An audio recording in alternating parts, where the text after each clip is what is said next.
When on the low, that's a Sactown thing. Talking about us, it's a bounce out thing. Must they forgot we some Sacramento Kings. Whole squad going crazy, yeah, we back with it. Northern Cali going crazy, one sack winning. If you doubted us then, ain't no backspinning. This is real right here, ain't no catfishing. So tell me what you see now. Coming down the lane off the rebound. It's 9:16 now. Look towards the sky like the beam now. Tell them like the beam, like the beam now. You can tell them, you can tell them like the beam now.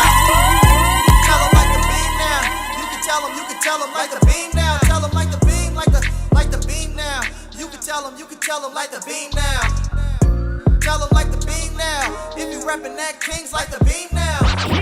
Sack crowd, make sure everyone knows. Let me tell you how this thing really goes. Yeah, we travel deep, whether we home or on the road, we lit. You don't want that smoke, we the team of the year. We shaking things over here, don't doubt, we believe over here. We don't bleed over here. And let me just speak real clear. Only deal with real clear, only deal with real clear, only clear, only clear, only deal with real Kings over here. So tell me what you see now.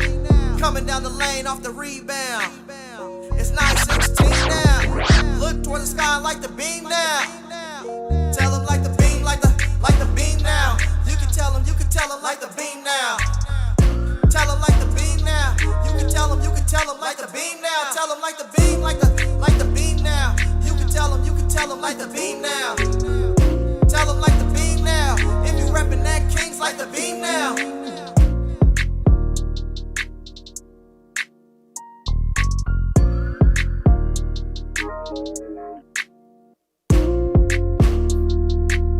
We're only playing one song tonight. Light the fucking beam. Yeah. They do not know what Sactown brings. When on the low, that's a Sactown thing. Talking about us, it's a bounce out thing. Must they forgot we some Sacramento Kings. Whole squad going crazy, yeah, we back with it. Northern Cali going crazy, one sack winning. If you doubted us then, ain't no backspinning. This is real right here, ain't no catfishing. So tell me what you see now. Coming down the lane off the rebound. It's 9:16 now. Look towards the sky like the beam now. Tell them like the beam, like the beam now. You can tell them like the beam now. Tell them like the beam now. You can tell them like the beam now. Tell them like the beam, like the beam now. You can tell them like the beam now. Tell them like the beam now. If you reppin' that Kings like the beam now. Let's go! Sack crowd, make sure everyone knows. Let me tell you how this thing really goes. Yeah, we travel deep, whether we home or on the road, we lit. You don't want that smoke, we the team of the year. We shaking things over here, don't doubt, we believe over here. We don't bleed over here. And let me just speak real clear. Only deal with real Kings over here. So tell me what you see now. Coming down the lane off the rebound. It's 9:16 now. Look toward the sky like the beam now. Tell them like the beam, like the beam now. You can tell them like the beam now. Tell them like the beam now. You can tell them like the beam now. Tell them like the beam, like the beam now. You can tell them like the beam now. Tell them like the beam now. If you reppin' that Kings like the beam now.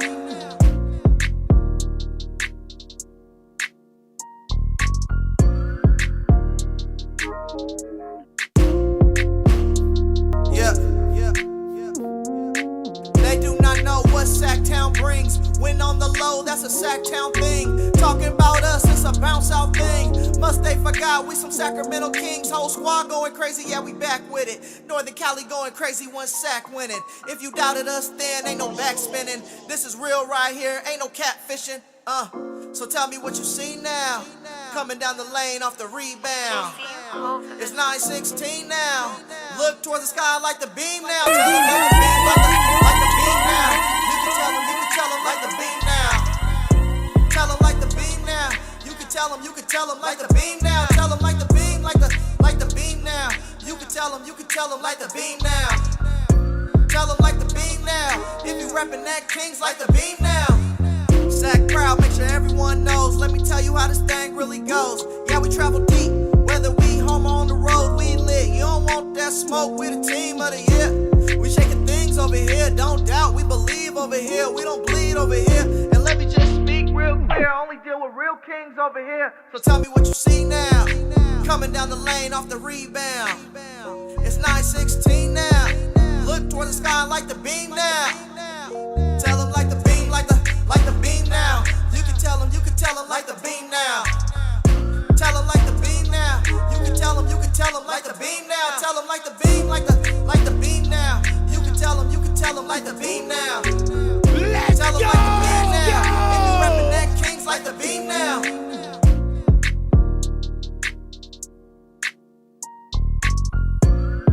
We're gonna get started real soon, but you know what? I just gotta hear it one more. They do not know what Sactown brings. When on the low, that's a Sactown thing. Talking about us, it's a bounce out thing. Must they forgot we some Sacramento Kings. Whole squad going crazy, yeah, we back with it. Northern Cali going crazy, one sack winning. If you doubted us then, ain't no back spinning. This is real right here, ain't no cat Big fishing. shout out to Young Zell So giving us the anthem of the year for the streak being over. It's 9-16 We're going to the now. playoffs, guys. Look towards the sky like the beam now. Tell them like the beam, like the beam now. You can tell them like the beam now. Tell them like the beam now. You can tell them like the beam now. Tell them like the beam, like the beam now. You can tell them like the beam now. Tell them like the beam now. If you reppin' that Kings like the beam now.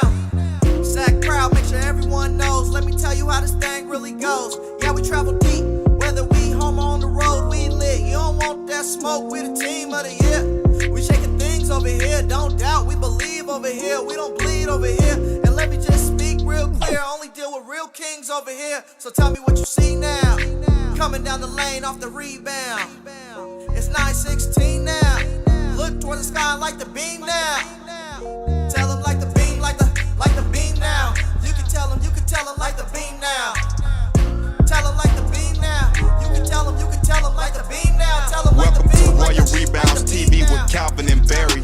Just two crazy fans of the Sacramento Kings and they sharing their opinion. So be sure that you subscribe. It's for the fans, by the fans. Whether you chilling on the couch or wildin' in the stands. For laid back conversations about the Kings, subscribe here. Staying down until we come up thinking this gon' be our year. We're here drinking beer, talking about the Kings. Be sure you subscribe so you can hear that bell ring. Yeah.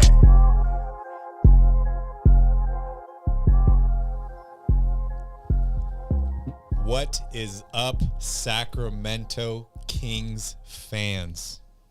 What a crazy day in Sacramento Kings history. The Kings make the fucking playoffs. This is incredible, Calvin. This is incredible. A moment that I've been waiting 16 years for, Calvin. 16 long years. I was in high school the last time the Kings made the NBA playoffs. A lot of change has happened. A lot of things have changed in the world in general. Yeah, you could say that again. Sacramento Kings win tonight. They defeat the Portland Trailblazers 120-80, Calvin. 120-80. This was a rough game to watch for any fan. Even if you're a Kings fan, this game was rough to watch for me tonight. It's pretty clear the Portland Trailblazers are they're starting to tank. They're trying to lose. Damian Lillard is shut down for the season. But, hey, this was a meaningful game for the Sacramento Kings. It was a meaningful game for guys like De'Aaron Fox, Domas Sabonis, Monty McNair, of course, Mike Brown. Keegan Murray breaks a record.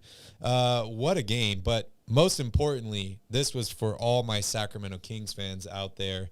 All you guys that have just, and girls, that have stuck steady with this team, that have believed. What the hell am I doing? I need the fucking chain, bro. That have believed for 16 long years, that have continued to buy merchandise, continue to go to games.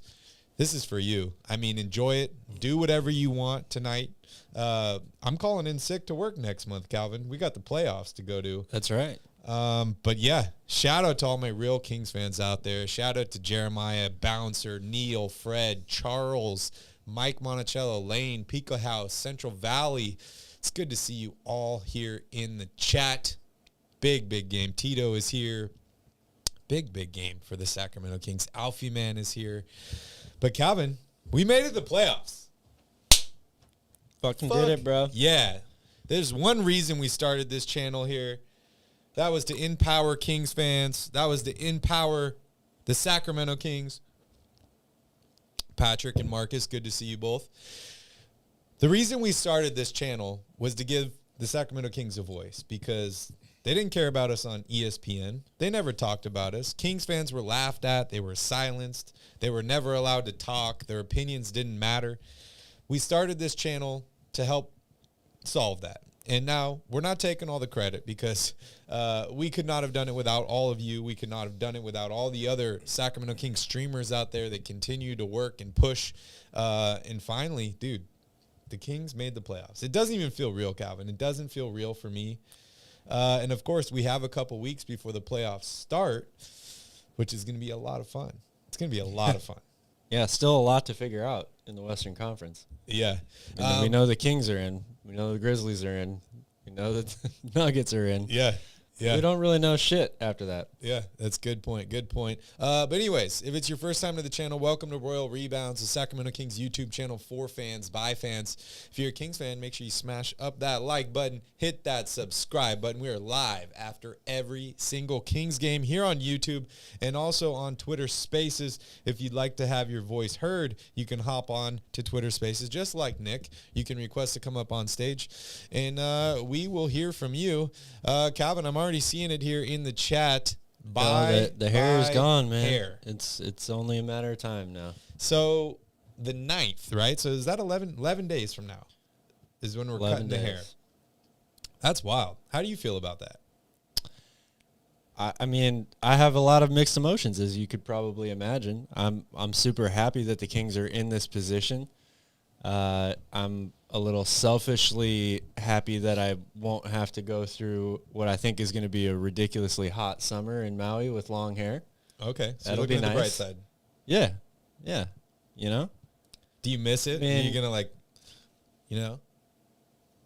I probably will be doing a lot of that at first, yeah. Yeah. I mean, you did, didn't you? Yeah, it's weird. Yeah. It's like, there's something missing on my neck. But, you know, I'll tell you this. I'm probably going to get some great sleep. Oh, yeah. It's so fucking hot when it's all difficult on to your sleep neck with. and Yeah, I you're don't like, know how people do it. I mean, our air conditioner's been in and out too, so that's a bummer. But enough woe is me. That's some bullshit. Kings are in the playoffs. It's time to celebrate. Kings are in the playoffs. This is going to be a special episode, guys. Normally, you know, we break down the entire game that happened. We'll touch on this game a little bit tonight, but mostly I want to spend this episode hearing from you guys, the fans. I want a lot of you to jump on Twitter Spaces so we can hear kind of your Kings journey, where you're at, how you're feeling. And then, you know, Calvin and I will also give our perspective, because this has been, like I said, 3 long years of streaming after every game here on YouTube. A lot of shitty games, Calvin.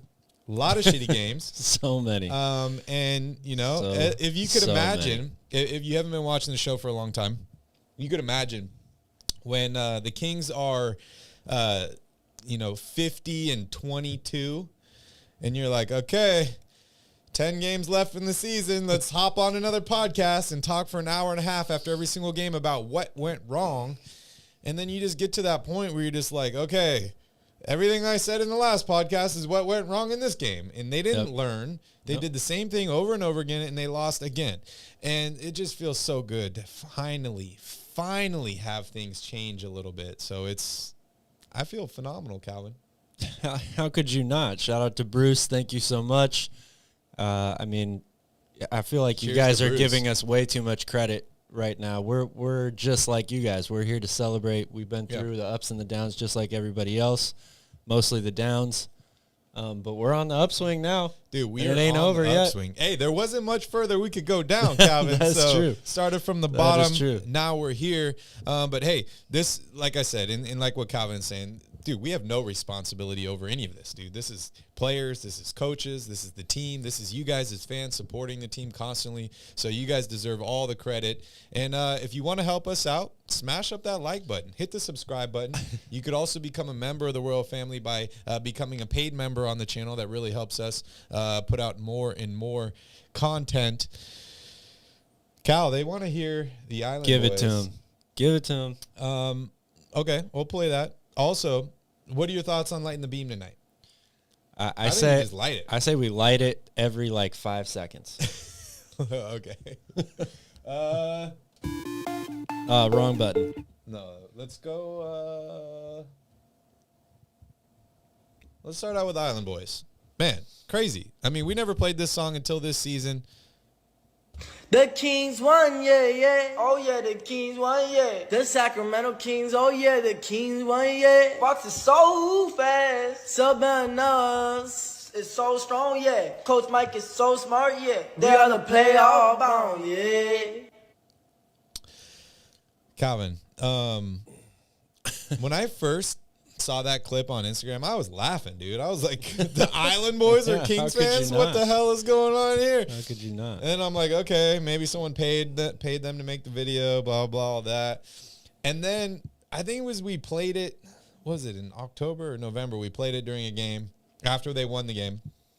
And everybody in the chat loved it. And then we're like, okay, we're going to play this after every single win, not thinking there was going to be a lot of wins. Because, dude, don't get me wrong. I want the Kings to win every year. I want them to win every single game. I'm the guy that says, yeah, we're winning the championship this year.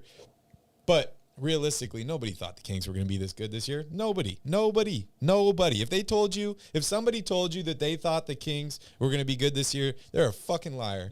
Unless they can show you those betting slips, Calvin, that guy, that psychopath that bet on the Kings. Right? Somewhere out there, Gotham is taking a little offense to what you're saying here. I think he had them pegged down for like 49, 48 wins. I'm talking about deep inside, beginning Calvin. of the year. Not what you say outside, because we all want to say that stuff. But anyways, what I meant to say, or what I'm trying to say here is, we played the Island Boys song after every single win this season because we didn't think there was going to be a lot of wins. Calvin, I got to say, never heard an Island Boys song other than that one, but they're starting to grow on me. They have songs? Apparently. But it's like Pavlov's theory, right? Where you ring the bell, you give the dog food, then you just ring the bell, the dog's mouth salivates. When I hear that song, I think, hey, Kings won the game. So I'm feeling great. Hey, that's what it means nowadays. You got to give the people what they want. Should we continue that next year? I don't know. Okay, we'll think about it. One, just to break the streak, that was great. I think we go light the beam from here on out. I love light the beam. And, hey, fuck it, dude. Let's light the beam tonight. Let's light the beam. Here we go. Fire the laser! Boom. Look at that. Beautiful purple beam. The playoff beam. Into the sky. Calvin, I think, who was it that was on the last episode that said the beam was 2,000 feet tall? Remember that? I think that was Martin. Martin, yes. Shout out to Martin. I don't know if that's a true statistic, but hey, sounds good to me. We'll go with it. Sounds good to me. But Calvin, let's talk briefly about the game tonight. I don't have a ton to say. I can go over the box score if you guys would like. But hey, I got to say, De'Aaron Fox didn't lead the team in scoring. They win the basketball game. I mean, Portland scored 2/3 of what we scored tonight. They had 80 points. This is probably the best defensive effort for the Sacramento Kings all season long. They only allow 80 points. And, you know, we just talked about how we like what Portland's doing in the long term, but it's not really good for them in the short term. They're losing a bunch of games, but they're bringing in a lot of young talent that potentially could do things in the future. But right now they're shutting it down for the season. They're going for Victor. Yeah, I mean, this is the position that the Sacramento Kings have been in, you know, for 16 years now. At this point in the season, guys are either resting or they're hurt. You're playing your young guys. Shaden Sharp is trying to take over the game by himself pretty much. They're jacking up crazy shots. It's just not very fun to watch. I mean, not to take away from what these guys are doing. These guys are playing for, spots on the team next year or in the future or something like that, playing for contracts, opportunities, more minutes, all of that stuff. But they were just so overmatched today. If it weren't for the slow start, this game, it's so fitting that the Kings clinched on this game, right? Came out, started off really slow, couldn't beat the zone, couldn't make a shot. You're starting to think, holy crap, is this game actually going to go down to the wire? Are we really going to have to sweat this one out? Then halftime comes. Oh, yeah. They go into the locker room. They come out like gangbusters. They play defense. They get out in transition. The threes start raining. All of a sudden, the next thing you know, they're up 30. Yeah. They close it out on the road. They've been one of the best road teams in the NBA all year. Just so fitting that this was the game that the Kings did it on. It's like someone told them at halftime, hey, guys, just so you know, if you win this game tonight, you're going to the playoffs. And they're like, oh, really? I haven't been paying attention. But, okay, let's start making some shots. Let's play some defense, and let's win this effing game. But hey, yeah, Kings win tonight, 120-180. I'm just going to dive into the box score real quick, Calvin. 15 points, 12 rebounds, 4 assists tonight for Domas Sabonis. 7 points, 4 rebounds, 3 assists for Harrison Barnes. 13 points, 5 rebounds, and assists for Keegan Murray. He splashes down 3 more. One of them was for the rookie record, most three-pointers made in a season. We'll definitely talk about that. Also, got to mention Klay Thompson sets a new career high for three-pointers in a season, which is wild, absolutely wild for a guy like Klay Thompson. De'Aaron Fox, 18 points, 3 rebounds, and 6 assists tonight. Kevin Huerter, 17 points, 4 rebounds, and 4 assists. 8 points off the bench for Trey Lyles, 2 for Metu. Dude, everybody played tonight. 3 for Rashawn Holmes. Edwards, 3 points for him. Len, 5 points for Alex Len tonight. 0 for Dellavedova, 2 for Mitchell, 6 for Terrence Davis, 2 for PJ Dozier. And my guy, Malik Monk, 19 points, 6 rebounds, and 6 assists. Kings win. Light the beam. Keegan Murray. If you're asking me about the box score, he didn't have the most outstanding stat line of anybody, but congratulations to Keegan, setting the record, as you mentioned, in this game, surpassing Damian Lillard in Portland earlier in the game, and then surpassing Donovan Mitchell for the record. You've got to feel great for him, and it's an amazing accomplishment in the microcosm of what is an even bigger accomplishment for this team, ending a 16-year playoff drought. Yeah. Kyle, I'm done talking about the game tonight. We can talk about Portland a little bit more later in the show because we do play them on Friday, so we can talk about that. You have any last words on the game tonight? Because I want to celebrate, dude. I'll just go over the keys really fast because, once again, they hit him. Number one was hurt him on the glass. I just knew Sabonis was going to dominate on the glass in this game. No Nurkic. The Blazers were playing a smaller lineup. They killed him on the boards.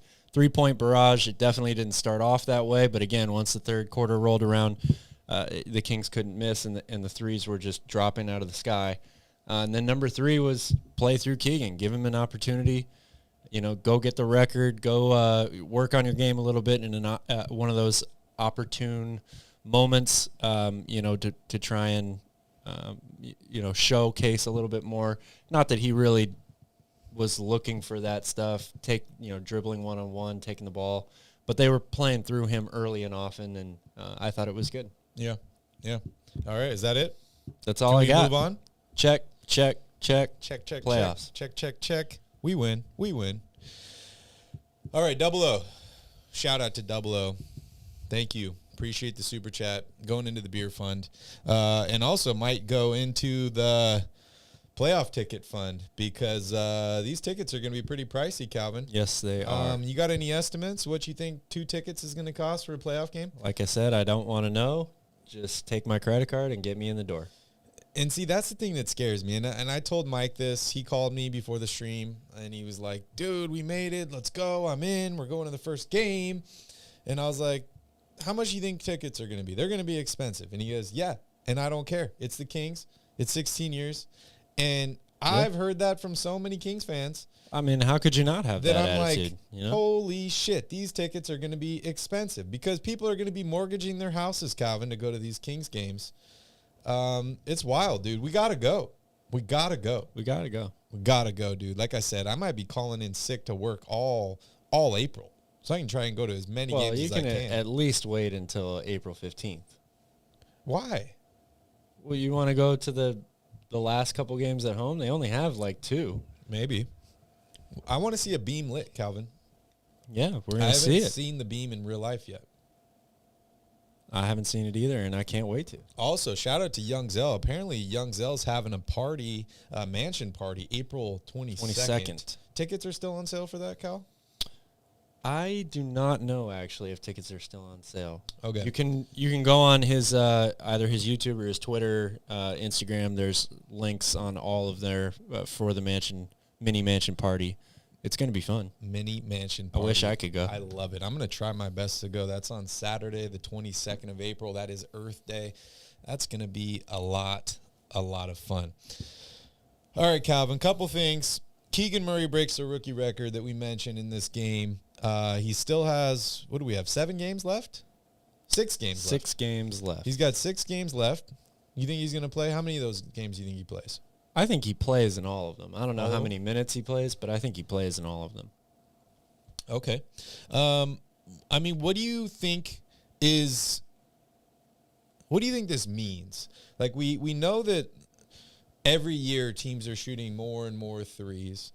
But the fact that there's like so many guys on this Kings team that have broken records. I mean, this Kings team has broken a lot of records, right? We're like on pace for the best offense of all time. We broke some 3-point records. Malik Monk's like broken assists and points off the bench records. Yep. You got Domantas Sabonis. I like that name. Sabonis breaking the double-double records. Yes. You got Keegan Murray breaking rookie 3-point record, and that's not just a Kings record. That's a league-wide record. Yep.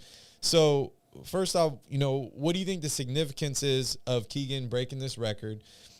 And two, I mean, what do you have to say for all these records that the Kings are breaking this year? Well, I mean, it just goes to show how quickly this team came together and how much better they got in a short amount of time. Keegan! Absolutely. Murray. I think it is a huge, huge testament to the work that Monte McNair did, the vision that he had when he took over this team day one. He has made all of the right moves, including, not letting go of Luke Walton a year early when he could have, when a lot of us thought that was probably going to be the move. He decided to wait, ends up getting Mike Brown. Who knows if that would have even been possible the year before. Very true. Not to mention all the personnel moves he made, the trades, the free agent signings. It's been one home run after another when you look at the way that this team came together this season and how quickly they have turned things around. As far as the record itself, I think the only thing you really have to say is, yes, it does show how much more the game has shifted that way. It shows how good everyone in the NBA is at shooting now. I mean, no matter what your size is or the position you play, that's a part of your game, and these guys can shoot it at an unbelievable rate. But I think that when you look at how Donovan Mitchell broke or set that record, shooting only like 34% and over 100 attempts more basically than Keegan, he's shooting 41%. Just such an efficient shooter from long range, and another reason why he was the right pick for this team, because that style, that gameplay fits so seamlessly into this team. And you told them to pick him, Cal. I did. He was your guy. He was He was your pick. Do you feel a little validated inside? Because I know there's moments where you're like, when you make a decision or you do a bunch of research on something, you're like, I think that this is the right move. And then sometimes it doesn't always play out, but when it does, it's like, how you feeling? It feels good. Yeah. It does feel good. Yeah. I'm happy for Keegan. I'm happy for the Kings. And yeah, I mean, this is why I wanted them to take him. I said it from day one. Yeah. Shout out to Scotty. Shout out to Skip for joining in here. Jeff, the lefty, is here. Good to see you guys. Makami is in the house. Wow. Good to see you all. Jabari Smith. Sorry. Jabari Walker? No. The Jabari Smith Jr.? Yeah. Jabari Smith Jr. I was blanking on that one. I was like, many people thought that he was going to be, the number one overall pick in the draft. A lot of people said that he was the best shooter in the draft, best three-point shooter in the draft, and then it was going to translate. Why do you think Keegan Murray has been so much more successful? Oh, it's 100% because of the situation that he's in. The team that he went to, again, he's not asked to do more than what he's capable or comfortable in at any point during the season, even as he's learning and getting better. The Rockets are just a bunch of young guys running around out there. I mean, their team is so different than Sacramento's. Jabari Smith has had good moments throughout the year. I think he's going to end up being a good player, a good two-way player. But the difference between the seasons that they've had is 100% the environment and the team that they're suiting up for. Yeah, it's pretty incredible. Like, I'm not saying that if you draft Jabari Smith instead of Keegan Murray that Smith would end up breaking this record and have the same kind of year that Keegan's had. But he would have just been in a completely different situation. Yeah, Matthew wants to know. Shout out to Matthew here, and shout out to Jim. Matthew says, better player in 5 years, Keegan or Sharp? That is a tough one to answer. Shaedon Sharp definitely showed you today why people are high on him, right? The athletic ability. I mean, if he ever figures it out on ball defensively, he's going to be an absolute nightmare because you can see how easily he can help block shots, recover block shots. That vertical leap is just ridiculous. Got a pretty decent outside shot, not much of a ball handler, which we saw tonight. They had the ball in his hands pretty much the entire time. So that's definitely something he needs to get better. He has advantages, gift-wise, athletically, that Keegan doesn't have. So I think it's going to come down to who becomes a better defender in 5 years, because I see both of these guys as being able to be two-way players. I think Keegan's offensive game will continue to develop. He's not going to be the type of guy that's, full court dribbling and dunking over three people like Sharp can. But again, environment, winning situation. Who knows what happens with the Blazers team-wise? They've got a lot of money committed to a few people. They're going to have difficult decisions to make. The Kings, assuming you get Sabonis's extension done, most of these guys, of the core guys, you feel like are going to be pillars and there for a number of years, so they can all grow and build together. So that's a very tough question to answer, I think, right now. That's a bonus extension is going to be a lot of money. Yeah. It's going to be a lot of money. But, hey, I'll give you guys an answer. Keegan Murray. Keegan Murray is going to be a better player than Shaedon Sharp. He is right now. He will be in 5 years. He will be in 10 years. I also think his game will age a little bit better. You mentioned the athleticism the guy like Sharp has. It doesn't really age that well. I think Keegan's game will age beautifully. Well, and everything is relative, right? Or depending on the lens that you're looking at. And if Keegan in 5 years is playing on a team that's a perennial playoff team, maybe makes the Western Conference Finals or even the NBA Finals, or is challenging for that year after year, he's averaging, 15 points a game, 6 rebounds, something like that.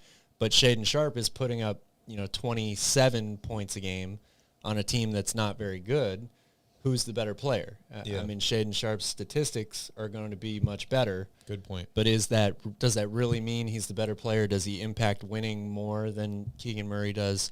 It all depends on the lens that you look through. Yeah, good point. I also like the fact that you brought up the Luke Walton situation because, honestly, I just wanted to smash my head into a wall every time I saw Luke Walton, dude. Every time I'm just like, why is this guy still with the team? Why did you hire him? And then you mentioned last year where he should have been fired at the beginning of the season, was not. But that ended up equaling Mike Brown for the Kings. And if he had been fired last offseason, or 2 off seasons ago, the Kings probably would have ended up with a different head coach. And maybe Monty had his eyes on Mike Brown for a while, and that's the reason he kept him. I'm not really quite sure, but it just makes me, I guess, more understanding of the situation, more happy, right? Because no matter what, and this is kind of something that happens in life, right? No matter the mistakes you made or the things that happen, regrets, all that stuff, it all brought you to where you're at now. And if you're happy with where you're at now, then everything else made sense because it brought you there. And I think that that's a great analogy for where the Kings are at right now. 100%. So, yes, we would have loved to have drafted Luka Doncic. His team sucks right now too, Calvin. We just saw them lose to the Sixers. They might miss the play-in tournament. Yeah. And, we had Bagley. Bagley turned into Trey Lyles, who's been incredible for the Kings. Yep. So, maybe this all happened for a reason. I don't know. We're here. Anyways, I want to let's head on over to Tanvir. I want to hear from him first, and then I want to hear from Nick. See what these guys have to say, because like I said, tonight is a moment for the fans. So, Tanvir, how you feeling? How you living?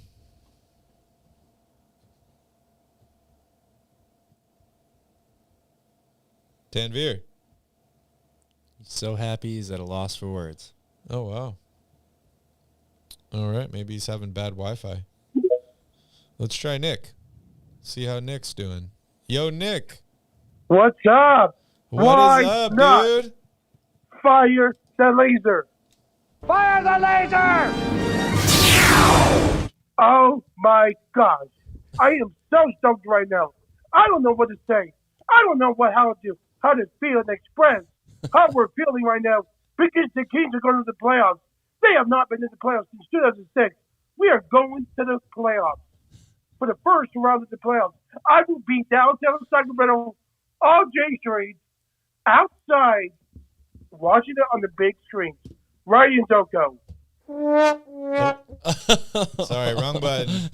Nick, I love the energy, bro. I love it. How you feeling? Good. I will be downtown Sacramento on J Street, watching the Kings first round of the playoffs, in front of the big screens. Right now, Golden West Center or Doko. At least I'll be outside. At least I'll be there party, with the fans. man. If we can't get in, we'll be there with you. Dude, I think I deleted the air horn. That bang, bang, bang. I was trying to hit that, dude, to hype him up, not the other one. You know what? We're going to have a party. We're going to do pizza contest that day when we're down there. What day? What day? The day that I will be down there during the playoffs. Oh, my gosh. I am so stoked right now because the Kings are going to the playoffs. The Kings are going to the playoffs for the first time. Oh, my gosh. That's awesome. For the first time in 2006, they have not made the playoffs. It feels so good to be a Kings fan. Oh, boy.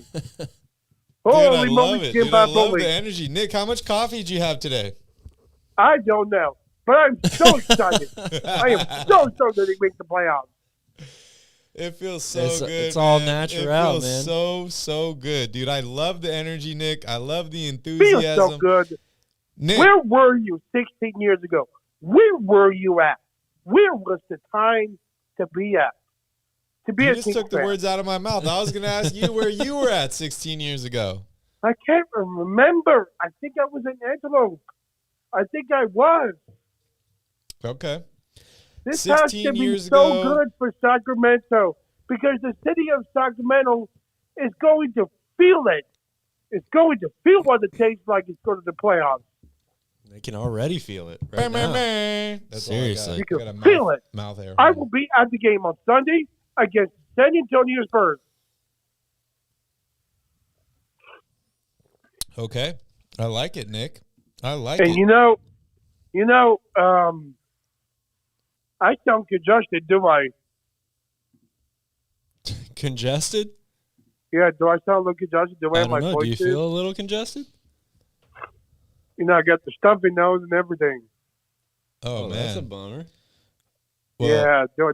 You sounded like you were really excited. You didn't sound stuffed up to good to me. You sounded like... Sound ready to run through a brick wall. Yeah, exactly. Yeah. Exactly. Can you tell I sound congested the way my voice is?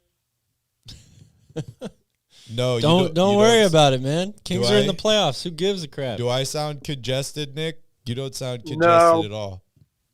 But of my runny nose and everything, but my mom wants me to stay in the house for one more day to get some rest. Yeah, man, you got to be ready for the playoffs. Oh man, you don't have that new strain, do you, Nick? No, I don't. Okay, that's good. But I started feeling sick.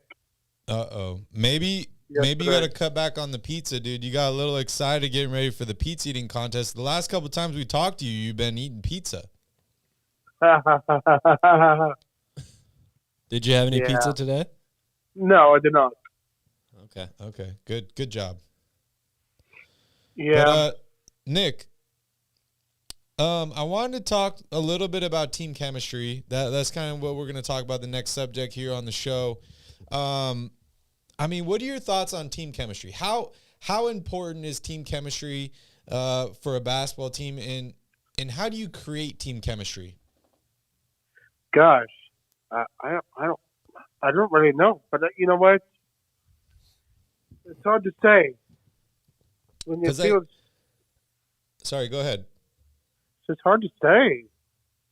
I just feel like there's always those teams that they always seem to do well, right? And Yeah. they bring guys out of nowhere where they're like, oh, this guy was undrafted. Like Miami Heat is a good example, right? Where you're just like, this guy's killing it. He's playing so well. And then you're looking, you're like, wow, this guy was second round, or he wasn't even drafted, and the Miami Heat picked him up, and they turned him into a starter, and he's been playing like exceptionally well for them. And everyone's kind of looking around like, what happened? How did we all miss this guy? How did we not find this guy? And then I'm watching the Kings, Thank God. and I look at a guy like Kessler Edwards, and I'm like, this guy looks like a legit player to me. No, he didn't have the best game tonight. Yeah. But he looks like a very serviceable NBA player, and not a lot of teams are going after a guy like that. I look at a guy like Kevin Huerter, who's played well with the Atlanta Hawks, but he's having a really good year this season. He's shooting the ball well. And I'm just starting to think a little bit more where I'm like, maybe team chemistry or like team culture is an important factor in bringing some of these guys up and empowering them and helping them succeed and stuff like that. And you know, I know one thing that Monty really wanted to focus on when he first took over the Kings, and you heard the same thing echoed by Mike Brown when he took over last offseason, was he wanted to create a culture, an identity, a chemistry between the team. And I really think that they've done an incredible job at that. I think that, you know, we all look at the playoffs, right? And we're like, the Kings made the playoffs. This is great. You know, but for me, that is only an effect of the real changes that happened behind the scenes. And that was the mentality. That was, you know, what the players are fighting for, like all this stuff. So I was just curious, Nick, on your thoughts on that. And then I want to go over to Calvin. You know, it feels great. It feels great to be in the playoffs for the first time in 16 seasons. You know, it has been great. It's felt great to be in the playoffs. 16 seasons ago, you have been in the playoffs. Congratulations to Mike Brown. Mike Brown has done a great job coaching for the Kings. You know, I feel proud of him. You know, he's done a great job. So, you know, you gotta give them some credit for doing a good job in the playoffs. Yeah, definitely. You sure do. Definitely. Calvin, what are your thoughts on that? Well, I mean, there's not really one answer I think that you can give to that in terms of how team chemistry is built, right? I think what it comes down to the most is culture. I feel like culture is maybe a better word. Well, it takes organizational structure. It takes getting the right people in the right places and all the way up to the top, right? Everyone has to know your role.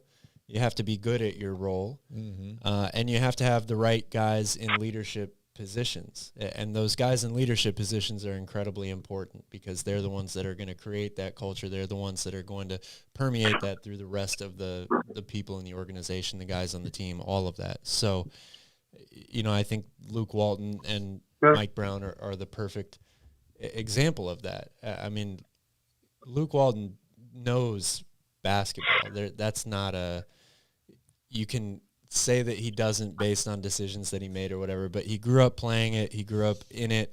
His dad is a phenomenal coach. He definitely knows a thing or two about basketball. But the thing that I always looked at when I listened to him talk, either in the locker room or in post-game press conferences, he just didn't seem like the guy that as a player would make you want to work hard for. And that's an incredibly important component because especially at the highest level in the NBA, it's about winning, right? Like it's about winning a world championship. If you're not there for that, you know, that's fine if you want to cut your check and make your money, but those teams aren't going to have culture. Those teams aren't going to have chemistry. Those teams aren't going to win. So the guys that are in those leadership positions, they have to be people that are going to A, push you, B, praise you, because I think you do need a balance of both. And then they're also going to have to be guys that convince you all to buy into the one common goal. And that's clearly what happened with this team this year. You know, it's a combination of wanting to win, wanting to end the playoff drought, all of that stuff behind it, but also realizing that there's the potential for more here. And you know, I think it's very obvious that everybody sees that on the team. They have fun together, which is another important part of chemistry and culture and all that stuff. Yeah. And yes, winning obviously helps make that happen, but you just have to put the right guys in the right positions, get a little bit lucky, but also work really, really hard. Yeah. Yeah, I mean, it's crazy to think about. It took 16 years for the Kings to get back to the playoffs. There's been multiple rebuilds, multiple general managers, multiple head coaches. You hire a guy like Monty, and it takes 3 years, and you're back. You're back in the playoffs. You've established a culture. You've established an identity. People are respecting you. Teams are respecting you. The NBA flexes you into primetime games. And it hasn't happened a lot. I'd like to see that happen a little bit more. But it's just incredible the changes in the growth that this team has had over the past couple seasons. Like it's incredible to think of. And you know, it goes back to what I was saying earlier in terms of teams that have a really good foundation. They usually have like one strong role model at the top. Like you look at the Miami Heat, you're like, okay, Pat Riley, right? Like Pat Riley's the guy. He sets the culture. You don't F with Pat Riley. Like it starts with him. You look at the Spurs, you're like, okay, it's Greg Popovich. Like he runs this system. He's in charge. Like, and you have these like really strong, powerful people that have been there for a long time. And then when you talk about players that are like, you know, I don't want to say like troublemakers, but like for example, let's say a guy like Jimmy Butler, right? Where when he was with the Timberwolves, he was acting out. And a lot of people were like, oh, Jimmy Butler's off the rails, blah, blah, blah. Nobody can handle him, stuff like that. And then you start hearing about these talks about Miami Heat, and you're like, a team like Miami that has this culture, that has this identity, they can absorb a guy like Jimmy Butler and turn him into the culture of that team. And it's not going to mess up the chemistry. It's not going to backfire on them, stuff like that.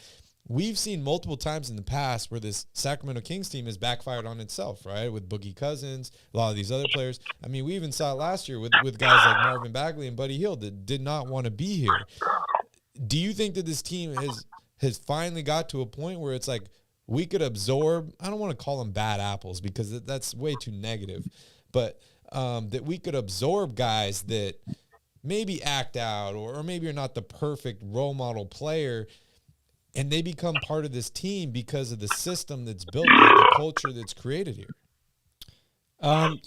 Yes and no. I mean, you know, again, it's difficult to say when you talk about somebody acting out. Yeah. You know, you can't really predict what action it's going to be, how they're going to act out. Is it out of, you know, or coming from a good place, like they just want to win and they're really frustrated, or is it something that's more of a distraction?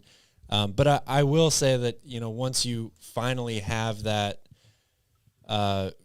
core group of leaders in place that are building that culture for you, it does make it easier to maybe take someone from a negative situation or has a negative outlook towards one area of the game or something like that, or one, you know, portion of the media or whatever the case may be. And again, you know, winning cures a lot of things. So you come into a new situation where everybody's happy because they all work hard, they all win together, they're all like-minded, they're all trying to accomplish a common goal.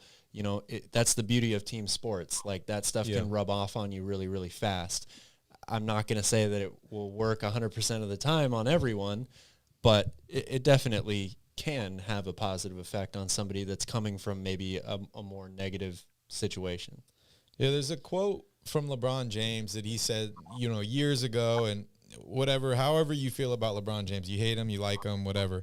But it really resonated with me. And that was, you know, he said, if I show up every day, if I try as hard as I can, if I do everything that I can and my team loses, I'm okay with that. I can live with that because I did everything in my power to put them in a position to win.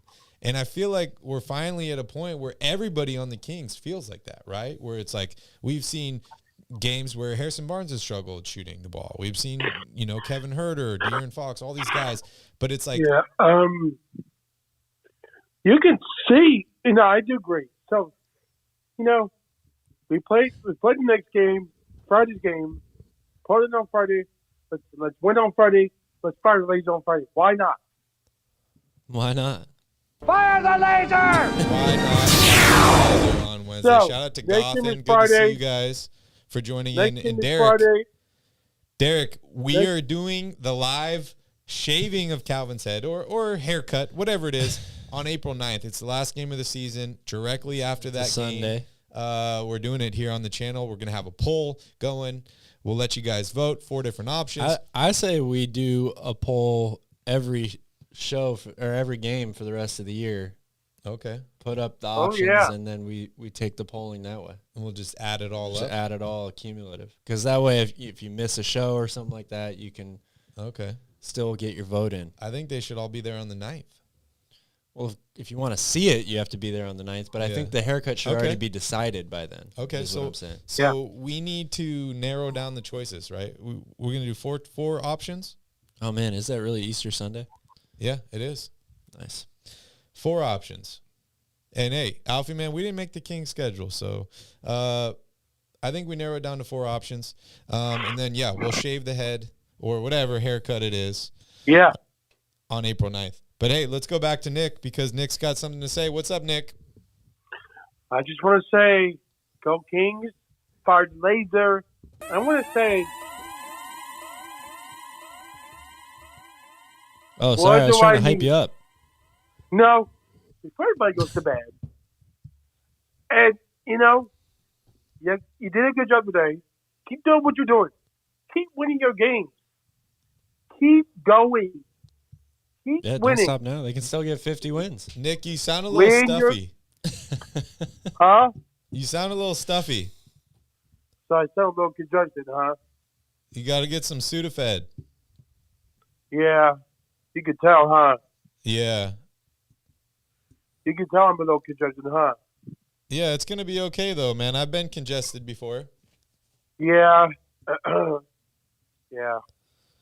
I'm bummed you're not feeling good, but you sound good, bro. You sound like you're super excited. Are you going to the first game, Nick? I don't know. For the first game of the playoffs, Yeah, first game. it's going to be expensive. How much do you think? I don't know, but they're going to be asking a lot of money because they haven't made the playoffs. Money Yeah, well spent. but tell me in dollars. How much you think it's going to cost to get a ticket to that first game? $100, $200, $300, $400, $500, $600. Okay, LeBron. Not 1, Add not them 2, all together not and- 3, not 4. Add them all together, and you might be close. Yeah, I'm not sure, but it's probably gonna be a lot. Nick, I got a poll here in the chat going. It says, who would you like the Kings to play in the first round of the playoffs? 4 different options. Number 1, you got the Golden State Warriors. 2, you have the LA Clippers. Then you have the Minnesota Timberwolves. And last is the LA Lakers. Nick, who do you think or who do you want the Kings to play in the first round of the playoffs? Probably the Warriors. All right. Looks like you agree with the chat here. Why? Why do you Yeah. want to play the Warriors first? Because I feel like we can beat them. I feel like a Yeah, lot look of at that. people in the chat are a little Look at selfish, and they just want to Look play at the this right Warriors now. because then You they can can go to all the see. games. Yeah. You can And I see get a lot that. of people. Well, man, That's if how you- I feel. If you are shelling out the money to go to Sacramento Yeah. Kings home playoff games, we already know the Warriors playoff games are Oh, you can expensive see as it fuck. in I downtown. don't know if that's possible. Holy moly, Jim Bob Bowley. Jim who? Holy moly, Speaking Jim of Bob Jim, Bowley. that's a great Very question. little. I am a little concerned about it, but I also, depending on what this haircut actually turns out to be, Yeah. I'm probably not showing up to work the next day with it. I'm just going to take the whole Oh. thing off My And you're God. probably going to get sunburned at work because there was no, well, I'm going to wear a hat, with less hair on your neck. my neck for sure. Yeah, Yeah. it's gonna get yeah. burned. I wanted to yeah, say- definitely. I wanted to say, go It's going to be Kings fun. and go Kings and sleep beans. All right, Nick. Derek, Great I to already hear from have you. Barry's face tattooed on me. And hey, hopefully we'll see you on Friday, Nick. Hopefully you feel a little bit better. All right. Have a good night. All right, buddy. Good night. Always good to hear from Nick. Always good to hear from Nick. Wow, a lot of people here in the chat talking. This is great. Anyways, Calvin, I kind of wanted to go back to that. I wrote team chemistry, but I think what I really meant is team culture. And I mean, they go hand in hand. they a lot do. Of times. I view chemistry as like more of like a shorter term thing. And culture is like a long term thing, right? Like you look at the Spurs. Does that team have good chemistry? Not right now. Do they have good culture? Well, I mean, that's the thing, though, is like That's what I'm saying. they might have good chemistry. They just aren't as talented as a lot of other teams. I would say they have bad chemistry right now. They still have good culture. Okay. You know, does that make sense? Yeah. Right now, the Kings have good chemistry. But how long does a team, And good culture. if a team is bad for, how many years do they have to be bad for before the culture isn't good anymore? 16. No, I would say, I don't know. If Popovich left that team, I'd probably say they don't have good culture anymore. And that's kind of what I was getting at, right? Where you got like Miami Heat, you have Pat Riley, he creates the culture of that team. Popovich creates. Who's the culture creator for the Kings? Is it Mike Brown? Is it Monty McNair? Is it Vivek? Is it De'Aaron Fox? Sabonis? I mean, the real answer is it's all of those guys. Like in Miami, Eric Spoelstra has a great deal of responsibility in what the culture is like there. It's not just Pat Riley. It can't just be one person. It started with Pat Riley. Of course. Like I said, you have to have the right people in leadership positions. But Yeah. if you're relying solely on one person to create culture for an organization, that's just not doable. It's like it says, somebody said here, the collective group, Alfie Man. It takes a village to create all of that stuff. Good chemistry, good culture. So you think the Kings have good chemistry and good culture now? I definitely think they have fantastic chemistry. The culture is much better than it has been. You know, Monty has been there for a handful of years now. Yeah. If you're a free agent, I think you can't really make that statement until you've sustained it for a good period of time. If you're a free agent, are you, because I know many years in the past, I feel like if you're a free agent, if you're a good player, you look at the Kings and you're like, not going there. If you're like a mid-tier player, you're like, hey, the Kings will pay me, and then maybe I'll get traded or bought out or whatever. But they weren't going here to be a King. You know what I mean? Do you think that perception has changed? Like, have the Kings become a place where you think there are going to be free agents that are like, I want to go there? Again, I think you have to have a little bit more sustained success before you can officially say that it's changed, past tense, but I think that it is changing right before our eyes right now. Okay. Yeah, I definitely agree. I mean, I'm feeling great about this culture, this team. 46 wins, Calvin, on the season. 46 wins. And counting. You think 50 is possible now? Definitely. Look, I mean, they're going to play this team again on Friday. Yeah, that's an easy win. They're going to play the terrible culture San Antonio Spurs on Sunday. Yep. Those should be 2 wins right there. And then we got the worst team name in the NBA, Pelicans, on Tuesday next week. Then you got you got Dallas. Yeah, horrible. By Dallas that point, Mavericks. Dallas might be eliminated from the playoffs completely. Yep. So maybe they don't play anyone. Yep. You know, I mean, those last 3 games, Golden State sucks. Well, I mean, Golden State's going to be fighting you the didn't whole way see through to in the the end. chat here, dude. Curry's washed. Thompson's washed. Poole's washed. Yes, I'm just saying, though, that's probably the one team out of all of these teams. I mean, Dallas obviously is fighting for their playoff lives as well, but the Warriors have the most maybe to lose, you know, currently. Yeah. Going from They the are the 6th reigning seed to into the champs. play-in tournament. That's a big They are the reigning champs. problem. So you're saying the Kings go 5-1 in the last 6 games? I mean, they should. Again, it's so hard to predict. Like, you don't know if the Kings are going to start resting people down the stretch. We've seen them not play well against teams that have sat a lot of guys, you know, throughout the course of the season. So those are games that they should win. They should beat Portland again. They should beat San Antonio. They should beat Dallas. They should beat New Orleans. I mean, they match up really well with Golden State because they don't play any defense. Yeah. Like, they should win these games, but it's not a guarantee. Ivan says, so was Vlade right going with Fox over Doncic? That's knows? a tough question. I mean, that is a tough who question, knows? Ivan. If they had drafted Doncic and stuck with him and traded Fox, who's to say that they wouldn't be in the same position or better that they are right now? You have no idea. Yeah. That's a tough question, man. I mean, they always say hindsight's 20/20. I don't know if it is in this situation. Maybe not. I don't know if it is. I mean, Doncic is a better player than De'Aaron Fox. I think we can all agree with that, right? Doncic is a better player than De'Aaron Fox at this point. Much better offensive player all around. Yeah. Tingus, the Pingus, says, light the beam, baby. This one is a long time coming. Poker Pro Eric here. Yeah, man. It feels great, dude. I just feel so good, man. I feel great. There's not enough words to describe how long I've been waiting for this moment, and we're finally a vibe. Finally here. We are finally here. Anyways, moving on, Calvin. I really want to talk about something that grinds my gears. You ready? I'm ready. I was really happy. Let's go negative here a little bit. Let's talk about some BS. And it's not the NBA officials. But Barry, what is it? Calvin, I'm a little concerned with all the ads that are going on in the NBA. Because it just seems like, I mean, obviously we saw, what was it, the new TV deal? When did that happen? 2015 or 16 or something like that, where the salary cap just skyrocketed. Obviously things got shut down during COVID and they had to make up some more money.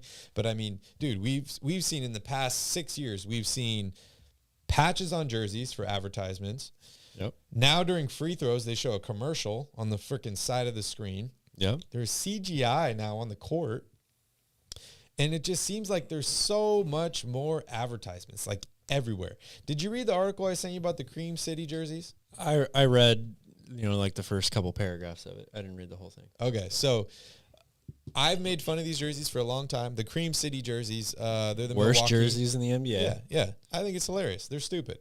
Anyways, did you figure out the reason that they're banning them? Yeah, I did, and it is the last reason I would have ever guessed. Yeah, exactly, right? So Cream City, the reason they're banning the jerseys is because the color of the jersey is too close to the court color so that the CGI doesn't show up properly. So they ban the jerseys, Calvin. Yeah. Because they want more ad revenue. At what point does this become too much? Like, and I don't want to stick on this topic for too long. Yeah. Because I want to go back to the celebration and happy about the Kings and all that stuff. But I'm just saying, yeah, And all like that Central stuff. Valley says here, they're going to start looking like soccer jerseys. Pretty soon we're going to be watching NASCAR, Calvin. The team names are going to be the Sacramento freaking Ziploc bags or something. I don't know, But like, how far does it go to where it's too much and fans push back and they say, what's up with all the advertisements? Like, well, it's already gone a little too far, in my opinion, in terms of, like you were saying, the advertisements at the free throw line, and I cannot stand when the full camera screen is not on the game. Here's a while word it's from the Sacramento actually airport. happening. Yeah, like why does I an don't airport care need commercials, Calvin? about the airport. I really don't. It's clean, cool, whatever. It's got good places to eat. There's tons of airports like that. Give me a break. Like, I don't need to see that. I just want to watch the game. So that stuff definitely, dang. Yeah, dang. That stuff definitely, like you said, grinds my gears. I don't know when too much or when enough is enough in terms of the ads on the jerseys. Like, it's going to get to that point, I think, but how much is fan pushback really going to do, in the long run? They're making so much money. I mean, if people stop watching, and that's the thing. Well, yes. That's the thing. That's the thing. Fan pushback would have to be a lack of views. I don't know where that line is going to be for everybody else. So what's that line for you? And also, shout out to Afghan and shout out to Ashton and Ian, Light the Beam. Fred Dixon's here in the house. But Calvin, I mean, what's the line for you?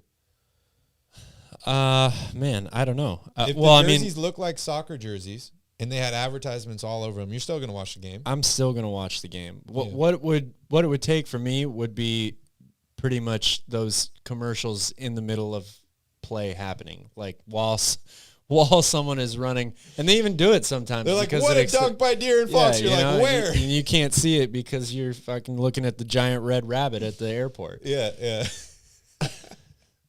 That's where I would stop watching, is if I actually couldn't. It was too distracting to watch the game because of that. It's like, I mean, we just saw Michael Jordan, did he close on that deal for the Hornets? Not officially. Or it is the Hornets. I can't keep track of these team names. But, I'm just like, dude, how much is too much? These guys are getting greedy, dude. They just make too much money. And, it's funny. I was having a discussion with Kevin. Shout out to Kevin Green. Helped us out on the channel when we first got started, doing some cool questions for us.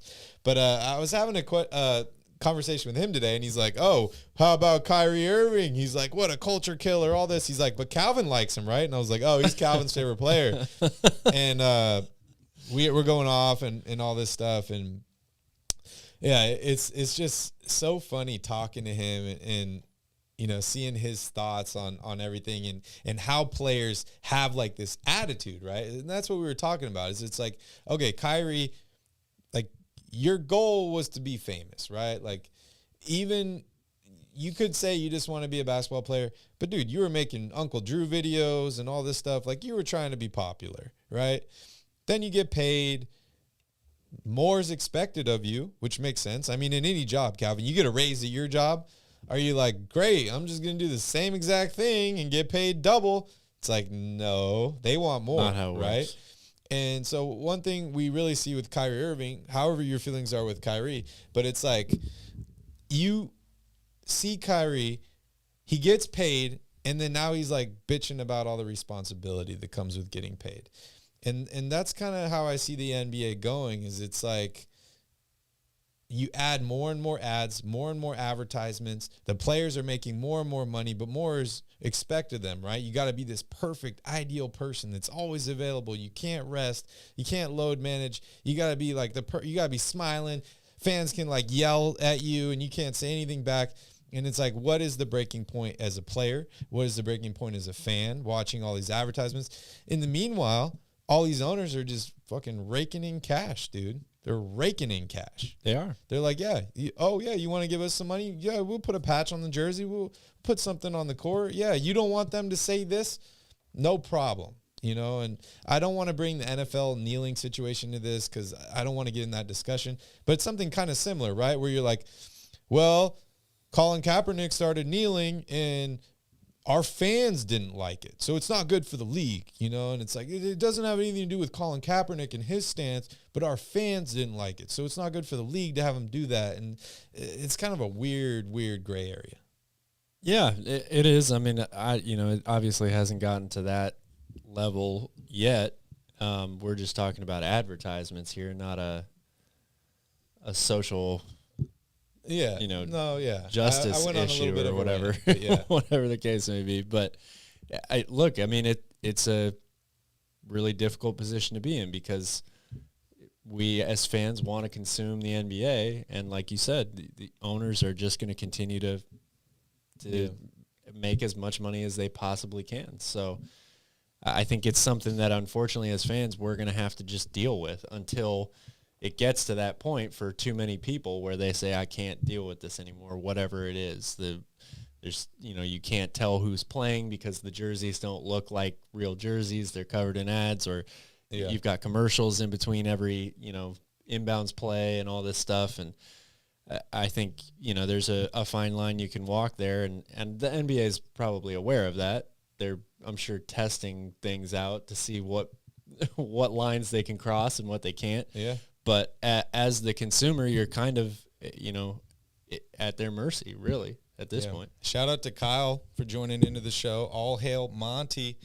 But yeah, Calvin, I mean, it's an interesting subject. It's a good discussion to dive into. I mean, we could go hours about this, but it's like, as a fan, there's people that push back against you and you're like, oh, you can't say anything about that player. Like, they're just a player on the court. And it's like, okay, well, You sold me this jersey, and I'm supposed to be wearing this jersey with this player's name on my back, and I'm supposed to root for my team and spend all this money and be there every game and this and that, but then I don't have any say on things. And it's like, I understand both sides. Like, yeah, as a player, like, you're a human being. You should have, be able to do everything that you want and enjoy yourself and all this. But then on the other side of the coin, Calvin, these owners are selling us as fans that we're part of the team, that this is our team. We own the team. You know what I mean? Like we're emotionally invested. Emotionally, yeah. Yeah. I don't know. Pretty crazy. Anyways, that's my rant on the NBA ads. I don't even know how it got that far. But shout out to everybody. In reality, we're here to talk about one thing. Playoffs? Don't talk about playoffs. You kidding me? Yeah. You kidding me? I'm not kidding you, Calvin. The Kings are going to the playoffs. You kidding me? The Kings are going to the NBA playoffs this season. This is crazy. We got 6 games left. Cal, every game's going to be a party now. It is. I don't care if they win or lose, dude. I'm partying after every single game. We're hanging a banner. Yeah. A division championship. Yeah, Pacific right Division Championship banner. It's going up. Yeah. Also, just so you guys know, if you haven't heard already, Calvin and I will be in Sacramento. Is it 2 weeks? 2 weeks from now? 3 weeks? 2 weeks. Like 2.5, yeah. Yeah, 2.5 weeks from now, we will be in, don't worry, Fred, I got you. Keegan Murray. We will be in Sacramento in 2.5 weeks for the first game of the NBA playoffs. And we're going to be giving away locks of Calvin's hair to everybody that recognizes us at the game. So, yeah, when we cut the hair. Hopefully they let me in with a giant bag of hair. Yeah, we'll make it look like cotton candy or something. Yeah, and then when the Kings win game 1, we can all throw the hair onto the court. Yeah, glue it to the court. Maybe we'll make little dolls, with Calvin's hair on it.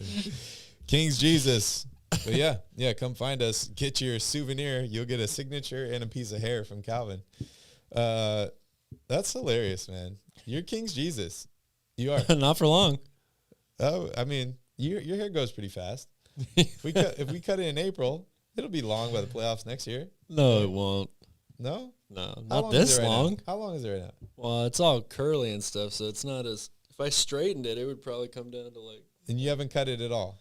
No, it's been 2.5 years. Not one time? Not one time. Holy cow, that's crazy. Not one time. That's crazy. He's got the COVID hair, but not, I guess. Anyways, Cal... we will meet up with all of you guys. Calvin's No, Derek, I'm not going to take a swing at you. Okay. I had super short hair for the majority of my life. It's going to be an easy adjustment to go back. Derek should get the biggest thing of hair. You can have as much hair as you want. Yeah. Put it in a little trophy case for you and sign it. Yeah. R.I.P. the hair. That's hilarious. And shout out to Jay, man. I would love some farm fresh eggs. Barry actually used to have farm fresh eggs at his house here. Not farm fresh, but I mean golf course fresh. Golf course fresh. I had some chickens on the golf course. It was a lot of fun, dude. I enjoyed having chickens. Chickens are dope, dude. I really like chickens a lot. Anyways, Calvin, before we talk about the game on Friday, which we know is against the busted ass Portland Trailblazers, and we're going to scrape them. But before we do that, Calvin, I want to talk about 2006. Oh, wow. Yeah. Taking it way back. Long time ago. 16 years, Calvin. 16 way, years. Way back. So that's the last time the Kings made the playoffs. Good night, Fred. Where were you at in 2006, Calvin? I was April.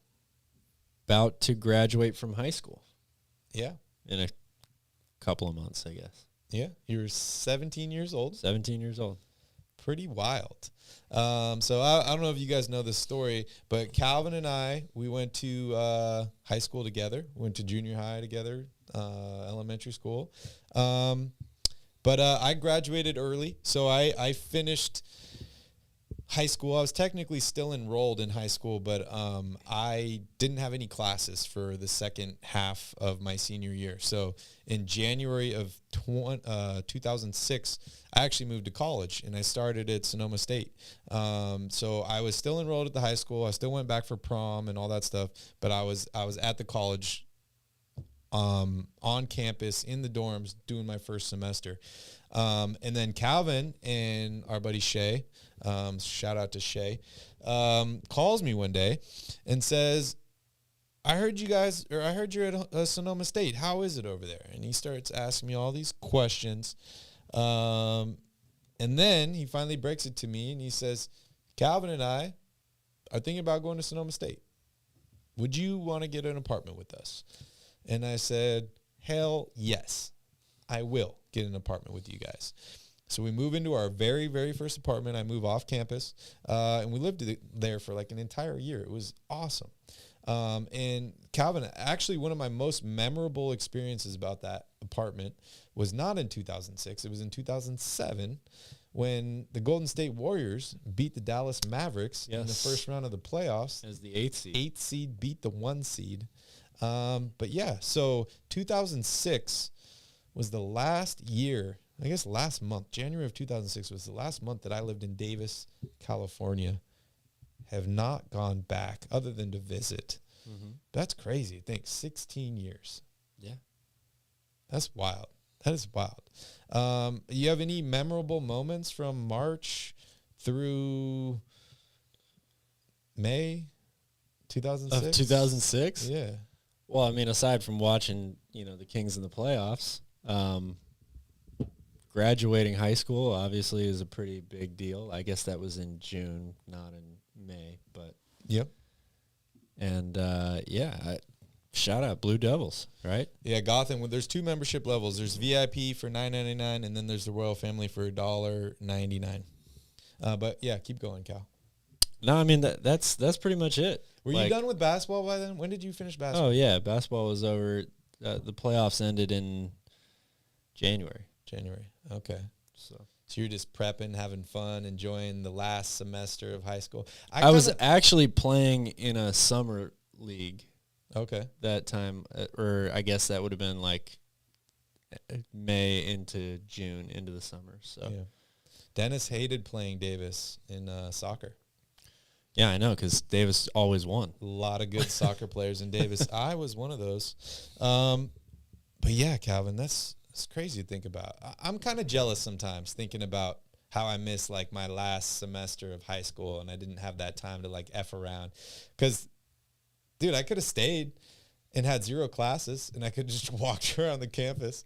But I wanted to move out. I wanted to get on to my next stage. I wanted to start college, and I had a lot of fun there too. So it was great time. I definitely can't be disappointed. But it's just crazy to think about. It's crazy to think about how much has changed in 16 years. I mean, I saw. I don't remember everything that was on it, but I saw something that was like things that were popular when the Kings last went to the playoffs, and there was something about like Paris Hilton. And like all these like crazy things, like the top #1 single and movies that came out.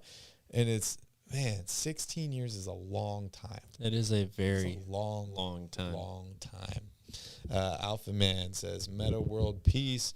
Bonzi Wells, that's right. But I do remember Ron Artest with the Kings. And there was a funny story, Calvin. I believe he applied to Circuit City. To get a discount on a TV, and he put his coach down as a reference. So that's pretty wild. Cal, how's March Madness going? Final Four is this weekend. Yeah, give us big time Final Four recap on what's going on. Well, it's been a pretty historical tournament. First time ever since they started doing the seeding that a #1 seed didn't make it to past the Elite Eight. You got Florida Atlantic. They're a 9 seed. I think they're the 3rd 9 seed to ever make the Final Four, going against San Diego State. And then on the other side, you got UConn versus Miami.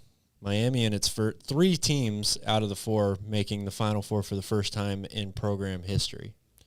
It's been a pretty incredible tournament, to say the least. You had a 16 seed win for just the 2nd time in tournament history. Yep, beating Purdue in the first round. They almost won the second round game as well, but it's been a lot of fun. Derek says, remember when Ron Artest sat out to work on his rap album? I do remember that. Never heard anything. Never heard any Ron Artest rapping at any point in time, but Cal, why do remember that. Why do ballers all want to be rappers and rappers all want to be ballers? They just go hand in hand, man. Like, why? It's like the grass is always greener for them. It is. It is. Who's the best NBA rapper you've heard of? Would you go with Dame? You like Marvin? I do like Dame a lot. Shaq? Kobe, how my ass tastes? That was a good one, dude. That was probably one of my favorite singles. That's not a bad one. I mean, it's hard to top Dame. I will say that. You know who's actually surprisingly not bad? Anthony Edwards. Really? I don't know if you've ever heard him. I like Anthony Edwards a lot. I just like that guy. I really, really do. If there's ever a chance that the Kings can get a guy like Anthony Edwards, I would be ecstatic. Oh, yeah. I love everything about him, dude. I love his game. I love his mentality. I love the way he talks. What a stud, man. He's going to be, I think he could be the face of the NBA in a couple years. Like, I totally agree with that. Like the dude is agree. Absolutely incredible. Brian T lived in Katati, and I worked in Petaluma. Alfie, man, I used to work at the 101 Casino in Petaluma. That was a fun time.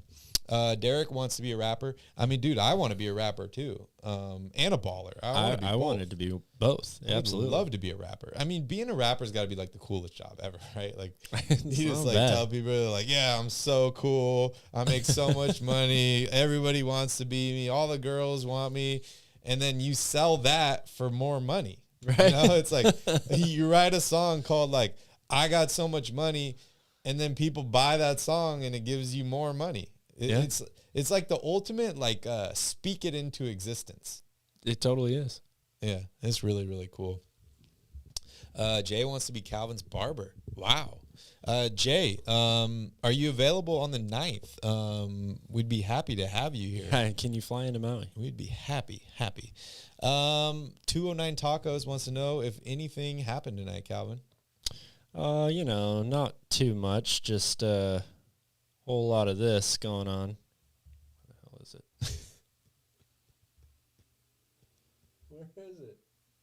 Fire the laser! A whole lot of that going on. Sorry, reading's hard sometimes. Yeah, it's okay. We're partying. We're having fun. Yeah, a lot happened tonight. The Kings clinch the playoffs. They clinch home court advantage in the playoffs. Keegan Murray breaks a rookie 3-point record. What else did we miss? Man, I mean, that's Mavs suck. That's Blazers suck at this point. Warriors suck. Yep. Lakers suck. Kings are winning the title this year, Calvin. Also, I want to give a special shout out to Brian Thompson because Brian tags us all the time on Twitter, and I love all the videos that he tags us in. So shout out to Brian. Thank you, Brian. We appreciate you. Katie cried. That's Did another she thing cry? that happened tonight. Yep. Oh wow. Did you see that Mo has to get a tattoo? Morgan Reagan? I did not see that. Yeah. A tattoo of what? Like a hand-drawn lion. Hand-drawn lion? Yeah, it looks pretty shitty, honestly. Well, hey, I guess that's better than a shitty haircut. Yeah, because that lasts forever. But no, at the start of the season, she's like, if the Kings make the playoffs, and dude, she wasn't even like you were like, it has to be top 5. You know, she was like, if the Kings make the playoffs, I'll get this tattoo. And like, don't get me wrong, I got a lot of stupid tattoos. A lot of stupid tattoos. But it's a pretty bad looking tattoo. She said she's going to get it on her wrist. So that's cool. Maybe I'll ask her if we can see it when we're there. Oh, yeah. I mean, I don't see why not. Yeah. She's probably going to be... I wish I could find a picture of it. It's like, you know, like the King's Lion logo? Yes. It's kind of like a shitty version of that. All right. Did Deuce draw it? Which is unfortunate. I don't know who drew it. If you guys know who drew it all, let me know because I'd be interested. But hey, I'm just curious. And it's funny. I was talking to Asha about this. It's like she's getting a tattoo.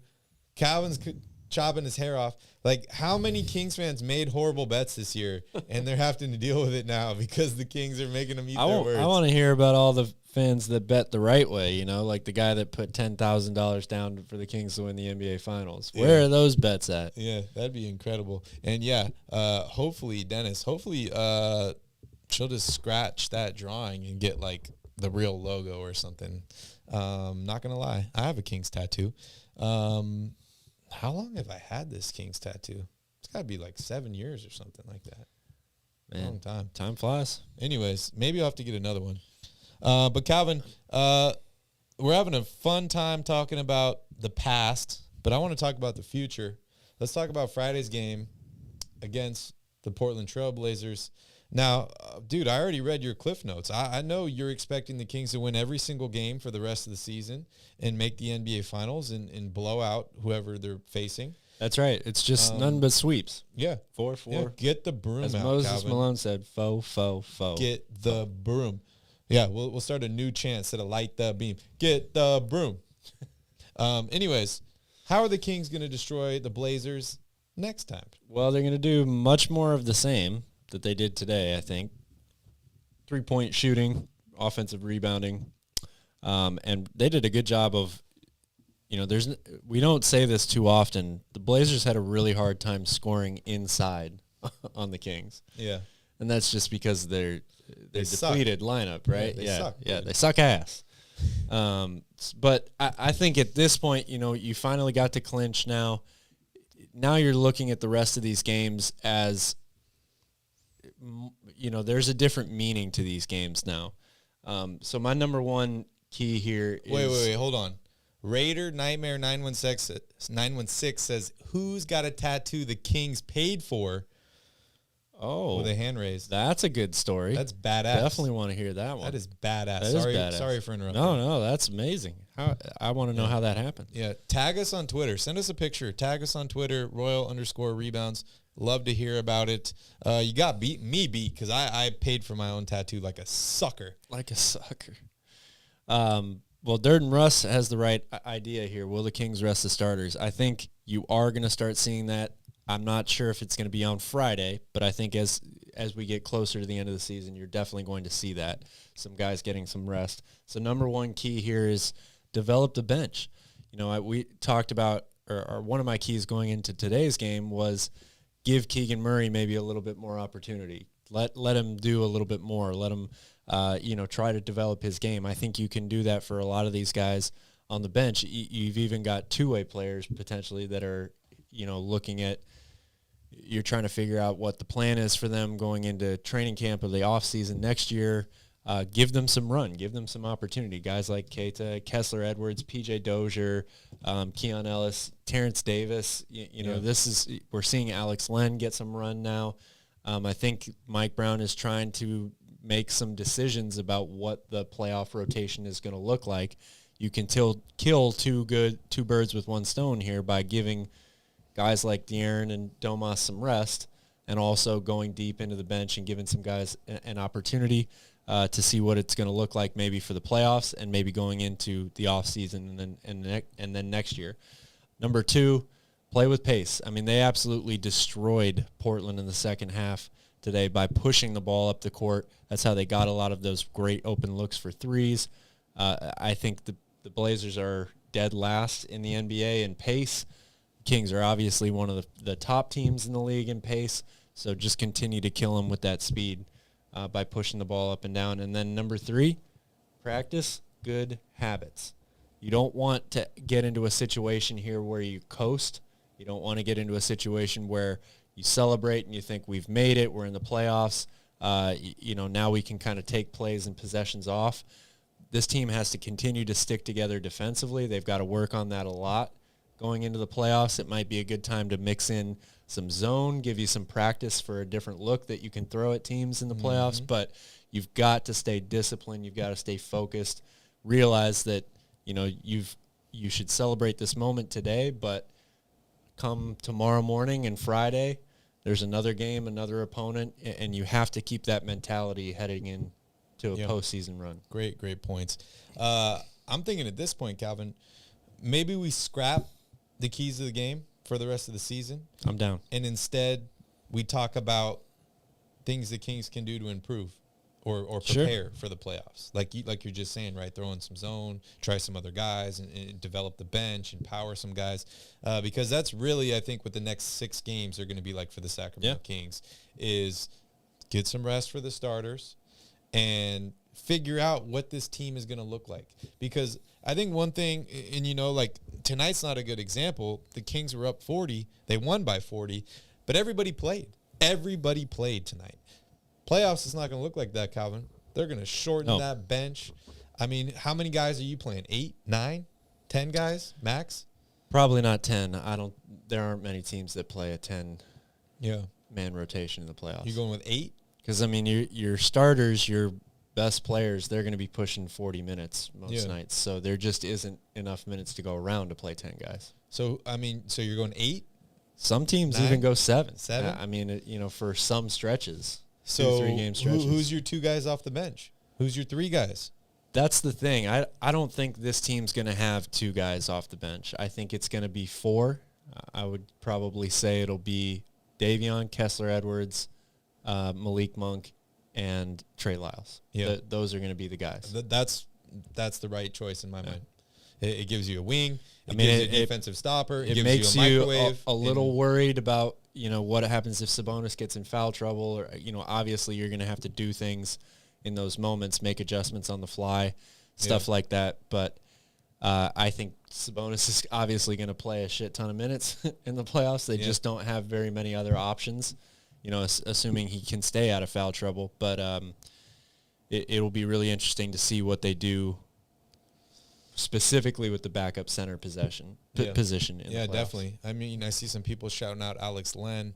Also, Gotham, if you do upgrade or find a way to upgrade, I mean, you should be able to just go to the Royal Rebounds page on YouTube, hit join, select which membership. If you choose the VIP membership, you get a discount in the team store, royalrebounds.com. We got a lot of cool merch in there, some playoff merch, and also you get into the exclusive Royal Rebounds group chat, where you find out where Calvin and I are at all moments, what we're doing, and when we'll be in Sacramento, and when and where you can come hang out with us. Totally forgot what I was going to say, Calvin. Yeah. How about you? Derek makes a good point. Matchups obviously are going to play a role too in what your rotation is. I still think that the Kings will double down on playing smaller most of the time, just because that's what's worked for them. That's what got them to this point. That's how their offense runs at its peak level. Once you get into the playoffs, you don't want to turn away and run from that. But you make a great point. Playing teams like Minnesota that are huge, we haven't even seen them with, or the Kings haven't played them this year with both Cat and Rudy Gobert.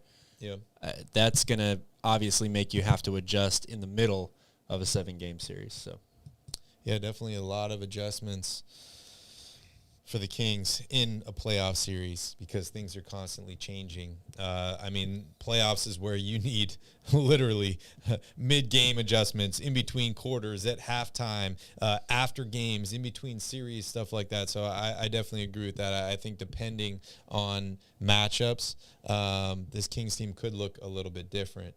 But, I mean, the thing that I feel great about is everyone wants to knock on the Kings, especially like I hate using this term, but the mainstream media, I mean ESPN when I say that. Yeah.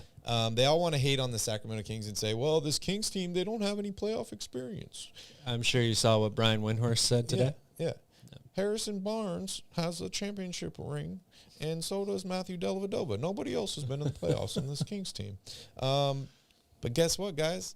Our head coach, he just coached a championship team last year, Mike Brown. Did? And I think that his experience in the playoffs will help, and it will help push this team. And when this team falls down, he will drag this team as much as he can. And I think leaning on a guy like that in the playoffs this year is going to be instrumental for the Kings. It's going to be huge for them. And yes, they're going to make mistakes. Yes, they're going to fall down. Yes, they're going to lose games and do things that they shouldn't do. But, I mean, dude, that's what you have to do to get to the next level. You can't just all of a sudden become the best team in the NBA and just take over everybody. I mean, we even saw it with the Miami Heat, dude, and I was a big fan of that team. You put together a roster of Chris Bosh, Dwayne Wade, LeBron James, Mike Miller, and all those awesome role players on that team. They didn't win it in their first year. And I'm not saying that they're the Kings and the Kings are going to do that and all that, but I'm just saying it takes time. And teams have to develop. They have to learn. And I think just having an asset like Mike Brown is going to be huge for the Kings in the playoffs. That's understated. Absolutely. It's enormous. Yeah, it's crazy. Wow, we've been going for a little while here tonight, Calvin. Any other thoughts on the Kings making the playoffs, what this means for you? Because I have said a lot of words tonight, but I don't feel like I've fully conveyed my thoughts, my feelings, how I feel inside, because I feel so good. And at the same time, I feel like it hasn't even hit me yet. Yeah, I think I'm the same way. I mean, I'm thrilled. I'm stoked. I'm excited. All of those things. But yeah, I haven't really fully processed it yet. Yeah. Like I know that they're going to the playoffs. I just maybe until I get to Sacramento and walk up to Golden One Center, that's when it's all going to hit me that this is really Are you going to really cry? happening. I probably won't cry. Okay. Hopefully that doesn't upset anybody, but Yeah. it's just a really awesome thing for this city. I texted Coach Fernandez today. I said, we're so proud of the work you guys put in this season. So happy that, we have this team to cheer about and thrilled for you guys. Congratulations. We'll be there cheering you on at game 1. So Hell yeah. That is awesome. Christian, yes, we will be live streaming the haircut on April 9th. And guys, I know you want to hear it. I know you love Young Zell. Let's listen to Light the Beam one more time here. And while we listen to the song, I want you guys to spam the chat. We need to narrow down the 4 potential haircuts for Calvin on the 9th. We're going to have everybody vote on every single post-game stream up until the 9th to decide which haircut it's going to be. Cal, I think as the person that's going to be cutting the hair, I should have a say in one of the haircuts. I mean, you have a say in it whether or not you're cutting it. Well, I'm just saying, I want to be responsible for one of the options. So I'm throwing out the simple Calvin, which is the bowl cut. Okay. I think that should be an option.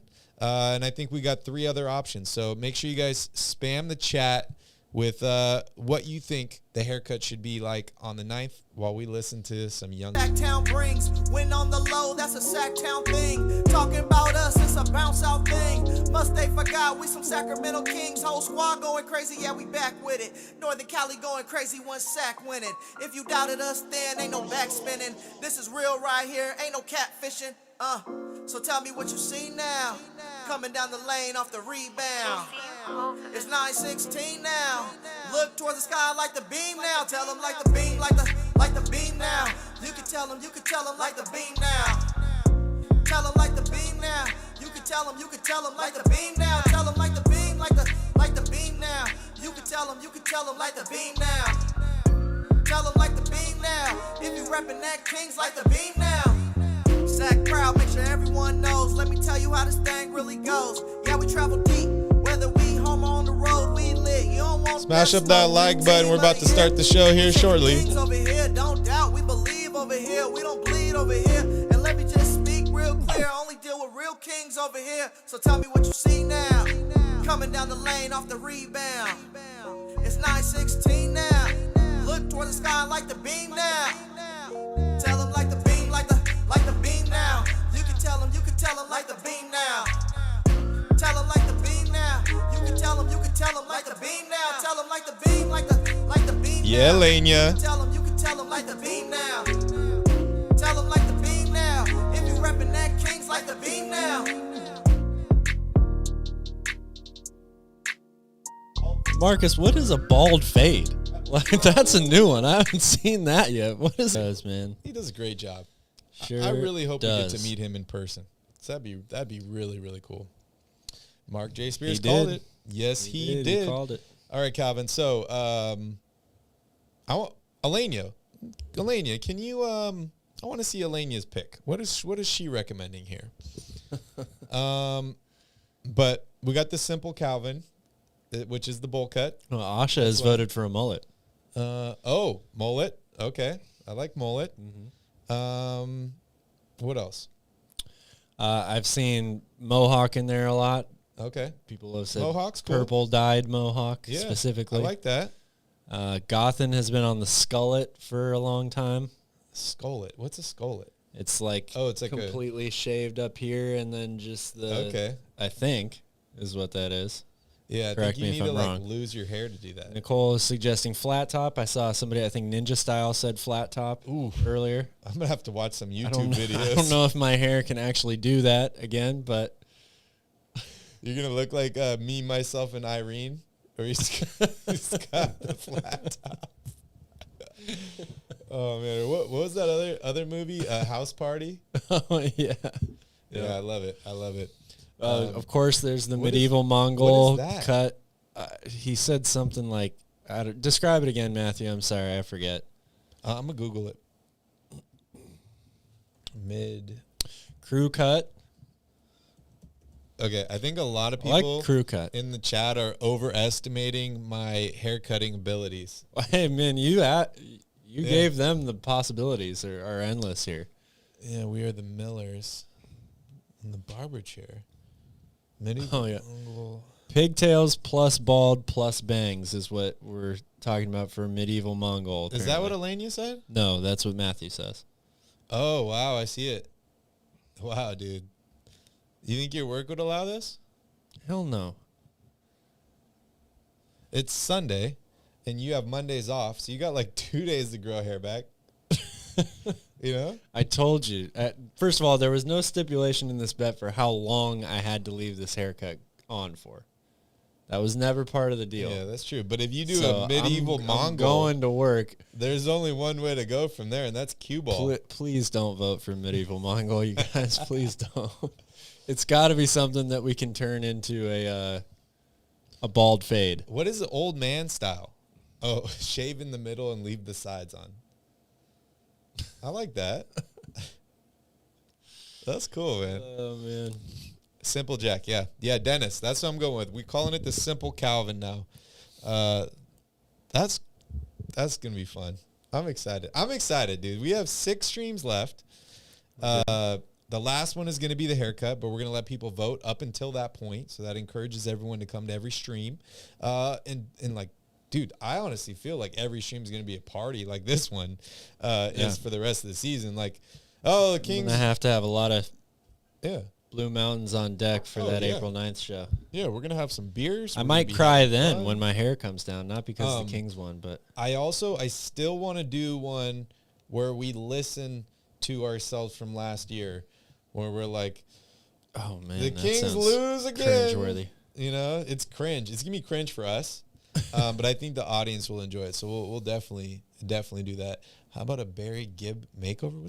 What does that mean? Don't know. Sorry. Barry Gibb makeover. Joe Dirt style. Okay, dude, we got a lot of options. We got to narrow these down. Calvin. That's what I'm saying. Like, you can't go into April 9th and not have the haircut decided because it'll be a 10-hour show. And here's the thing, too, is like, if I put in the chat, if there's 4 options and one of them is medieval Mongol haircut, nobody's going to know what that is. I think you have one be other, and then you have to type what the They can't type in the haircut poll. is. Type it in the chat. Who's going to keep track of all those? This is all your guys doing. I'm just getting my haircut. He's just trying to make it complicated. Whatever you guys want to do. April 9th, Andrew, is the last game of the season against the Denver Nuggets. And also, Calvin made a bet with one of our very good friends here, Derek. That's right. About whether the Kings were going to make the playoffs this season. Derek said top 5. Calvin said no way. And he bet his hair. So April 9th, we are going to be cutting Calvin's hair based on what you guys suggest. And we'll do it live on the stream. That game is in Denver, I believe. It is in Denver. Yeah. It will be 3 p.m. Pacific Standard Time. After the game is when we will be live streaming. So make sure you guys definitely join in for that. It's going to be a lot of fun. Calvin's going to have to run the entire show because I'm going to not have a microphone. I'm going to be buzzing. I might just be sobbing the whole time. Yeah. So. Yeah. This is going to be fun. dude, I don't want to say it's been 16 years, but it's been a long time since I cut your hair. It's been a very long time. Yeah. Yeah, that's crazy. Very, very long time. Yeah, and kudos to Calvin for being a good sport. Yes, we do all lose bets, but hey, the important thing is that you are a man of your word or a woman of your word, because that's all you got, right? Bench Matthew, hey y'all, just sliding in, just finished the game on DVR and watching all the post-game, real tears from both of us. Love seeing Dave and Katie crying with us. We'll be there on Sunday. A lot of Kings fans crying today, Calvin. Hey. Sacramento River's going to be pretty full tonight. Yes, it is. Yeah, it's awesome. It is really, really cool. Anyways, I think that's about it for us tonight, Cal. Appreciate everybody for joining in on the stream tonight. Hopefully you guys had a good time. Please don't forget to smash up that like button. Hit that subscribe button. We'll be live, like I said, after every single game. So we will see you all on Friday for post-game after the Kings beat the Portland Trailblazers. Thank you all so much for watching. Calvin, you got any last words for the royal family out there? Fire the fucking laser. The playoff laser. Fire the laser! We did it, guys. Love it. Anyways, thank you guys so much for watching. Have a wonderful night. Go Kings. We fucking did it! Woo! Playoffs, baby, playoffs!